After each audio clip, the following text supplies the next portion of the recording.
کب انجام دیا جائے گا؟ پیرنٹس تو جانتا ہی نہیں. اور آپ دیکھیں بچے کا 1 مہینہ گزر گیا، سال گزر گیا، 2 سال، 5 سال، 10 سال، 15، 20، 25، 30، 40، اور وہی بچہ جو ہے بوڑھا بھی ہو گیا، تربیت ہی نہیں کی. کیا وہ بچہ جو لڑکپن کی منازل طے کرتا ہے یہ جوان ہو جاتا ہے، دیکھتا نہیں ہے یا بولتا نہیں ہے یا سنتا نہیں ہے یا کھاتا پیتا نہیں ہے یا زندگی کے کام نہیں کرتا، سب کچھ کرتا ہے، لیکن کیا فرق ہے معاشرتی حیوان اور اچھے انسان میں؟ وہ معاشرتی حیوان تو ہے، سوشل اینیمل تو ہے، وہ لوگوں کے بیچ میں رہتا تو ہے، لیکن اچھا انسان نہیں بن پاتا. اس کی وہ خد و خال جو تربیت کے بعد بننے چاہیے وہ خد و خال واضح نہیں ہو پاتے. اب یہاں اس مقام پر سب سے پہلے یہ جائزہ لینے کی ضرورت ہے، دنیا میں 1-2 نہیں، 10-20 نہیں، سینکڑوں ہزاروں نہیں، لاکھوں پیرنٹس ہیں، کروڑوں پیرنٹس ہیں. ہم میں سے کون ہے جو کسی کی اولاد نہیں؟ اپنی زندگی پہ نظر ڈال کے دیکھیں، آپ کو کافی کہانی سمجھ آئے گی کہ ماں باپ نے ایمانی تربیت کے لیے کیا کام کیا، اخلاقی تربیت کے لیے انہوں نے کہاں سے رہنمائی حاصل کی تھی. آپ کو سب سے زیادہ تکلیف اس بات پر ہوگی کہ تربیت اولاد کے لیے جس علم، جس ٹریننگ کی ضرورت ہے، ہماری سوسائٹی اس کے احساس سے بھی ناشنا ہے. یعنی یہ احساس بھی نہیں ہے کہ یہ بھی کوئی فیلڈ ہے جہاں کام کرنے کی ضرورت ہے، حالانکہ دنیا کا سب سے امپورٹنٹ فیلڈ ہے. انسان گری، انسانوں کو اچھا انسان بنانا دنیا کا سب سے قیمتی کام ہے، اور اس کے لیے اللہ پاک نے کتنا فطری راستہ اختیار کیا. ماں باپ کے دل میں اولاد کے لیے ایسی محبت پیدا کی ہے کہ ماں باپ ہر طرح کی محنت کرنے کے لیے تیار ہو جاتے ہیں. وہ فطری محبت جو ماں کے دل کی ممتا بن جاتی ہے اور پدری شفقت کی صورت میں سامنے آتی ہے، دراصل اس بچے کے لیے ہے جو اللہ پاک نے امانت کے طور پر دیا ہے. اس بچے کو ماں باپ اپنا تو سمجھتے ہیں، امانت نہیں سمجھتے. اسے اپنا بناتے ہیں، اسے دنیا میں رہنے کے لیے تو تیار کرتے ہیں، لیکن اس کے بارے میں کبھی فکر مند نہیں ہوتے کہ مجھ سے اس کے بارے میں سوال کیا جائے گا. نبی صلی اللہ علیہ وسلم نے فرمایا، کلکم راعٍ، تم میں سے ہر ایک چرواہا ہے. کبھی چرواہے کو دیکھا آپ نے؟ آپ امیجن کریں ایک ایسا چرواہا جو کسی پہاڑی علاقے میں یا کسی میدان میں بہت کثیر تعداد میں بھیڑیں لیے ہوئے ایک جگہ سے دوسری جگہ ٹریول کر رہا ہے. اب آپ اس کو اپنے ذہن میں لے کے آئیں گے نا کہ رول کیا ہے. کلکم راعٍ، تم میں سے ہر ایک چرواہا ہے. جانتا ہے چرواہا کون ہوتا ہے؟ لیڈر. ہر ایک لیڈر ہے. وَكُلُّكُمْ مَسْئُولٌ عَنْ رَعِيَّتِهِ، اور تم میں سے ہر ایک سے اس کی رعیت کے بارے میں سوال ہوگا. یعنی جن لوگوں پر اسے لیڈر بنایا گیا ان کے بارے میں جواب دہی کرنی ہوگی. باپ سے بھی سوال ہوگا، ماں سے بھی سوال ہوگا کہ تمہارے پاس جو امانت تھی، تم نے اسے اچھا انسان، رب کا بندہ بنانے کے لیے جو ایفرٹ کرنی تھی، کہاں تک اس میں کامیاب ہوئے؟ اپنی کوششوں اور کاوشوں کا حساب دینا ہوگا۔ بچہ مل جائے تو جو ماں باپ اسے انجوائے کرتے ہیں، اس کی حرکتوں سے خوش ہوتے ہیں، اسے اپنی بے قراریوں میں قرار کا ذریعہ بناتے ہیں، اسے کب امانت سمجھتے ہیں؟ کانسیپٹ ہی نہیں ہے امانت کا۔ تو جب امانت نہیں سمجھتے تو اس امانت کی حفاظت بھی نہیں کرتے، اور اس کے لیے اپنی ذمہ داری کو ادا کرنے کی فکر بھی نہیں کرتے۔ پہلی بات جو ماں باپ کو جان لینی چاہیے کہ اولاد اس دنیا کی زینت ہے، اللہ پاک کی رحمت ہے۔ اولاد کے لیے محبت رب العزت نے عطا کی ہے، اور اس محبت کو وہ رب ہی بڑھاتا ہے۔ اس محبت کا تقاضا ہے کہ اس اولاد کی اچھے طریقے سے تربیت کی جائے، اس کے اخلاق سنوارے جائیں، اس کی گفتگو، اس کی نظر، اس کی سماعت، اس کے قلبی معاملات کی فکر کی جائے، یعنی اسے بدگمانیوں سے بچایا جائے، اسے غیبت اور چغلی سے بچایا جائے، اسے بدگوئی، بد زبانی، بد کلامی سے بچایا جائے، اور اس کے رشتوں اور تعلقات کی حفاظت کی جائے، یعنی اسے دنیا میں ایسی زندگی بسر کرنے کے قابل بنایا جائے جس کی وجہ سے وہ کامیاب ہو جائے، اس دنیا میں بھی اور آخرت میں بھی۔ اب آپ دیکھیے کہ بچہ جسمانی طور پر مکمل ہے، جذباتی ناہمواریوں کا شکار ہے، فکری طور پر بالکل بونا ہے،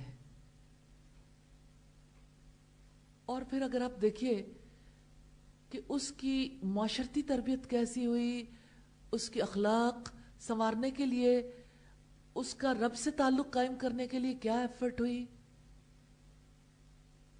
اس کا خیال بھی نہیں ہے، احاطہ خیال میں بھی نہیں آتا۔ تو سب سے پہلے والدین کو اپنی ذمہ داری کا احساس کرنا چاہیے۔ سورہ تحریم میں رب العزت نے فرمایا، یا ایھا الذین آمنوا قوا انفسکم واہلیکم نارا، اے ایمان والو اپنے آپ کو اور اپنے گھر والوں کو آگ سے بچا لو۔ تو گھر والوں میں سبھی آتے ہیں، اور اولاد تو سب سے پہلے آتی ہے۔ تو اولاد جیسی نعمت کو اللہ پاک نے خلق میں تو کامل بنا دیا، ان کے خلق کے لیے، ان کے اچھے اخلاق میں ڈھلنے کے لیے والدین نے محنت کرنی ہے۔ اور اس کے لیے دوسری بات جو آپ کے سامنے رکھنا چاہتی ہوں وہ یہ کہ محض علم کام نہیں دیتا اس میدان میں۔ جیسے آپ میتھمیٹکس کا علم سیکھتے ہیں، لینگویجز کو سیکھتے ہیں، نیچرل سائنسز کو سیکھتے ہیں، سوشل سائنسز کو سیکھتے ہیں، ایسے ہی اگر اچھا انسان بنانے کے لیے جو علم اللہ پاک نے اپنی کتاب میں دیا، اپنے رسولوں کے توسط سے دیا، محض الفاظ کا علم کام نہیں دے سکتا، کیونکہ جو الفاظ کو ٹرانسفر کر رہا ہے، دیکھیں ٹرانسفر تو بہت ساری چیزیں کر سکتی ہیں، آپ کے پاس کوئی کتاب ہو سکتی ہے، آپ کے پاس کوئی ڈیوائس ہو سکتی ہے جس سے آپ پڑھ لیں، جس سے آپ میسج بھیج دیں۔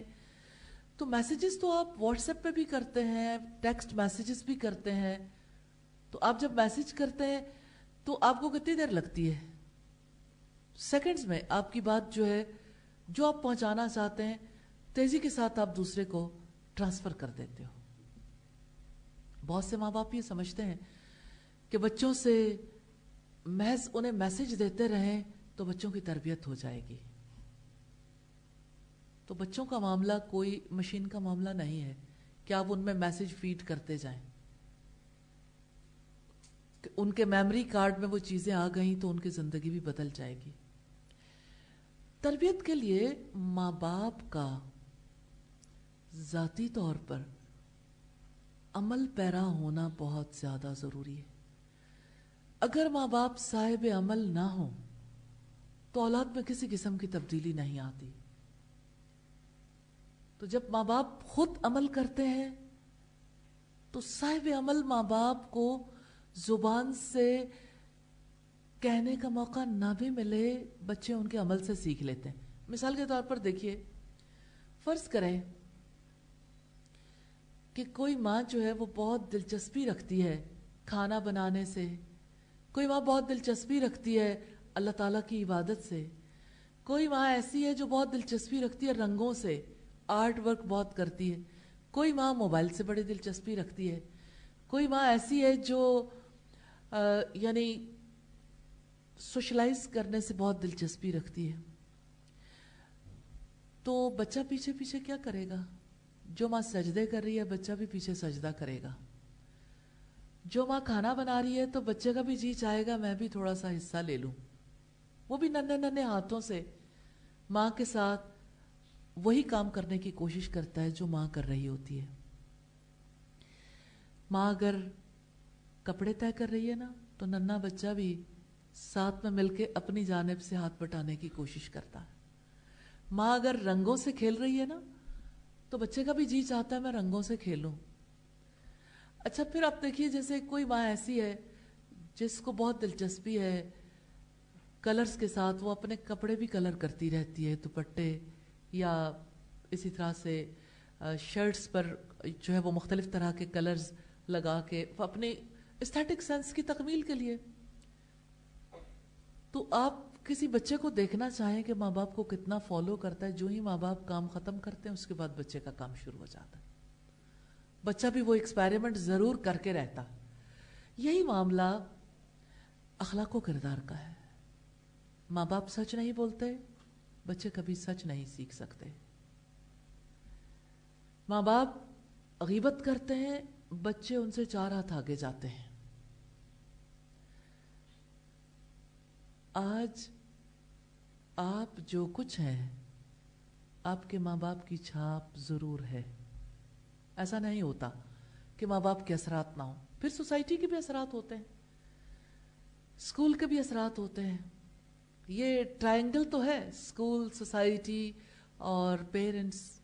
لیکن آپ جانتے ہیں ماں کی گود سب سے پہلا مدرسہ ہے. یہ مشہور کہاوت ہے نا، پہلا مدرسہ، اور یہ بہت سچی بات ہے. ماں سے بچہ سب سے زیادہ سیکھتا ہے. روٹ کو کہتے ہیں. واقعتاً کسی بچے کی شخصیت کی جڑ اس کی ماں اور اس کے باپ کے اندر ہوتی ہے. اس اعتبار سے اگر آپ دیکھیں تو دوسری چیز جس کا بہت زیادہ خیال کرنا ضروری ہے وہ ماں باپ کا صاحب عمل ہونا. علم اور عمل، جس بات پر کسی کو خود یقین نہیں ہوتا اس پر کوئی عمل پیرا نہیں ہوتا. اس لحاظ سے اگر آپ دیکھیں تو علم کے بعد جس چیز کی سب سے زیادہ ضرورت ہے وہ یقین ہے، ایمان ہے. پھر علم، ایمان اور عمل کے ساتھ پیرنٹنگ کا اور تربیت کا کام شروع ہوتا ہے، جسے آپ تربیت بھی کہہ سکتے ہیں، دعوت و تربیت بھی کہہ سکتے ہیں.